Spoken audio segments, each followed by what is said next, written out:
매일매일 부자되는 습관 돈 버는 지혜입니다. 서울시가 청년이 바라는 일상생활 지원 3대 시리즈 정책을 내년 2022년도부터 추진한다고 밝혔습니다. 서울시가 내년부터 소득이나 재산과 상관없이 서울에 사는 19세부터 24세까지의 청년들에게 연간 최대 10만원의 대중교통 요금을 지원합니다. 또한 청년 1인 가구에는 이사비 관련 1인당 40만원 상당의 바우처도 지원합니다. 서울시가 청년이 바라는 일상생활 지원 3대 시리즈 정책을 내년부터 추진한다고 밝힌 가운데 우선 첫 번째 시리즈 정책인 청년 패스 사업을 이와 같이 발표했는데요. 앞으로 서울시는 서울 청년이라면 누구나 차별 없이 누릴 수 있는 다양한 정책을 추진해 나가도록 한다는 계획입니다. 청년이 바라는 일상생활 지원 정책 3대 시리즈 정책을 살펴보면 첫 번째는 청년 패스, 청년으로서 겪는 일상생활 속 불편을 제거한다는 겁니다. 두 번째는 청년 세이브라고 해서 이행기의 불편, 불안, 염려, 걱정으로부터 청년들을 구조하고, 세 번째는 청년 점프라고 해서 청년들의 경쟁력을 강화하고 도약할 수 있는 기회를 마련한다고 합니다. 서울시는 서울비전 2030위원회, 청년 정책 네트워크 등 청년 당사자와 전문가의 의견을 바탕으로 수립한 청년이 바라는 일상생활 지원 3대 시리즈 정책이라고 합니다. 또한 시는 경기 침체와 고용 한파 등으로 청년들의 평균 취업 시기와 결혼 연령이 점점 늦춰지는 현실을 감안해 졸업, 구직, 주거 독립 등 각 단계를 단축할 수 있는 정책 개발에 초점을 뒀다며, 서울 청년이라면 누구나 차별 없이 누릴 수 있고 실제로 체감할 수 있는 작지만 효율적인 정책을 마련했다고 설명했는데요. 약 345억 원을 투입해 내년부터 순차적으로 추진한다고 합니다. 우선 시는 이 가운데 첫 번째 정책인 청년 패스 사업을 27일에 발표했는데요. 청년 대중교통 요금 지원, 청년 몽땅 정보통 구축, 청년 이사 비용 지원, 서울 청년 함께 런 등이 있는데 함께 살펴보도록 하겠습니다. 서울시 청년 패스 사업 개요 첫 번째, 대중교통 요금 지원입니다. 학업, 취업 준비, 아르바이트 등을 위해 대중교통을 많이 이용하고 있지만 소득은 상대적으로 적은 청년들의 경제적 부담을 덜어주고자 내년부터 소득, 재산과 상관없이 서울에 사는 19세에서 24세까지 청년들에게 연간 최대 10만원의 대중교통 요금을 지원한다고 합니다. 연간 대중교통 이용 금액의 20%를 마일리지로 적립해주는 방식으로 적립된 마일리지는 버스, 지하철 등 대중교통 이용에 쓸 수 있다고 합니다. 서울시는 홈페이지를 구축해 연 1회 신청을 받는 방식으로 운영할 계획이며, 마일리지 환급은 반기별로 이뤄질 예정이라고 합니다. 두 번째는 청년 몽땅 정보통 구축인데요. 서울시와 중앙정부에 흩어져 있는 1000개가 넘는 청년 정책 정보를 통합하고 AI 검색 기능을 도입해 청년 몽땅 정보통을 내년 초에 구축한다고 밝혔는데요. 개인별 맞춤 정보 검색부터 신청, 접수, 처리까지 원스톱으로 할 수 있다고 합니다. 민간 플랫폼과 연계해 검색 효율성도 높일 계획이라고 합니다. 세 번째는 이사 비용 지원입니다. 잦은 이사로 인한 주거 불안정과 비용 부담으로 고통받는 청년 1인 가구를 위해 1인당 40만원 상당의 바우처 지급을 추진한다고 밝혔는데요. 서울시 거주 및 서울 시내 진입 예정인 만 19세부터 39세까지 1인 가구 청년이 대상이며,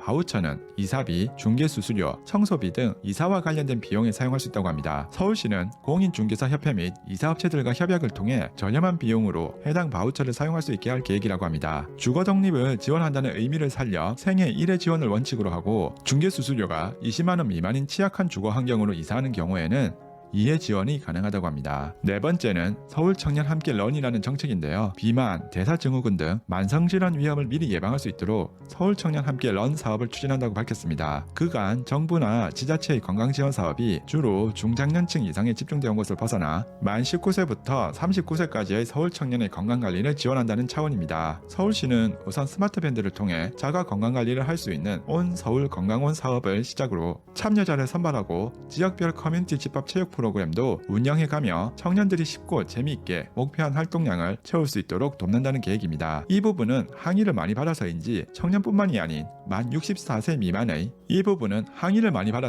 청년뿐만이 아닌 만 64세 미만의 서울 시민이면 누구나 신청 가능합니다. 앞서 말씀드린 청년 3대 정책 시리즈 중에 하나인 청년 점프 정책으로 그중 첫 번째로 서울 영테크를 추진하는데, 청년들에게 1:1 재무 상담 및 재테크 금융 교육 등을 무료로 제공한다고 합니다. 두 번째는 온라인 컨텐츠 바우처를 제공한다는 건데요. 전자책, 논문 검색 등 학업과 취업 준비를 위해 1인당 10만원입니다. 서울시는 소프트웨어로 한글, 파워포인트, 엑셀 등의 프로그램과 전자책, 논문 검색 서버를 자유롭게 구매할 수 있도록 연 10만원 바우처를 제공한다는 계획입니다. 세 번째는 미래 청년 일자리로 미래 유망 직종 4개 분야 일자리 제공인데, 크리에이터, 제로 웨이스트, K-뷰티, K-헬스, 로컬 셀러 등으로 최대 7개월 일 경험과 직무 교육을 병행한다는 것입니다. 이러한 이러한 청년 점포 정책의 실효성은 조금 애매해 보입니다. 재무 교육도 중요하지만 실질적인 걸 더 원할 것 같고, 온라인 컨텐츠 구입비 지원을 보면 취업을 원하는 청년 중에 한글, 파워포인트, 엑셀 같은 프로그램도 없는 청년들이 과연 있을까 하는 생각입니다. 대학생 학사나 석사의 경우에도 논문 검색 무료로 다 가능하고 유료 서비스도 미리 보기 정도 수준도 가능하고 거의 이용을 하지 않을 것 같다는 생각이며, 미래 유망 직종이라는 것이 유튜버나 뷰티, 헬스 등의 1인 사업자를 만드는 것이고, 습득이 빠른 청년 세대들에게 이런 교육이 과연 실효성이 있을지는 지켜볼 일이겠습니다. 오늘은 서울시에서 제공하는 청년 정책에 대해 살펴보았는데, 주위에 서울시에 거주하는 청년들이나 자녀가 있으신 분들에게 공유해 주시길 바라며, 유익하셨다면 구독과 좋아요 부탁드립니다. 감사합니다.